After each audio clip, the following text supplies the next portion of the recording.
এনো ভাবি পান খাও। কি অবস্থা তোমার বলো? আমার কথা শোনা আর না শোনা এক কথা। তোমার কথা বলো। তোমার তো বাবা এখন সুখের দিন। अच्छा। সুখের দিন না আর কি বলবো, ও কথা নাই বলি। কেন ভাবি এমন কথা বলতেছো কেন?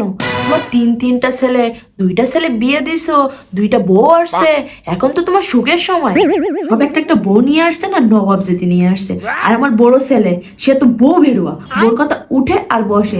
কোনো কাজ করতে গেলে বইয়ের সিদ্ধান্ত ছাড়া করতে পারে না।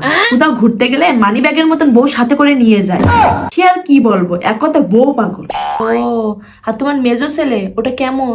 আমার মেজো ছেলে ওটাও তেমন মানুষ না, কিন্তু একদিক থেকে খুবই ভালো। বউ যদি কোনো বাড়াবাড়ি করে ধরে মার, বউয়ের কথা শুনে না, উল্টা ধরে মার দেয়। ভুজি না মারলে কি সোজা হয়? বাড়াবাড়ি করলে একটা ধরে দিবে, কাটার মতো সুজাই থাকবে। আমি বুঝতে পারছি তোমার অবস্থা। আচ্ছা। তোমার ছোট ছেলে তো এখনো বিয়ে দেওনি, ওটা দেখে শুনে নিজের হাতে একটা বউ নিয়ে এসো। হ্যাঁ হ্যাঁ, আমার ছোট ছেলেটা আমি দেখে শুনে নিজের হাতে বিয়ে দেবো। ওই দুইটা তো প্রেম করে বিয়ে করছে, এবার ছোট ছেলের জন্য বউ নিয়ে আসবো, সবাই দেখাই দিব।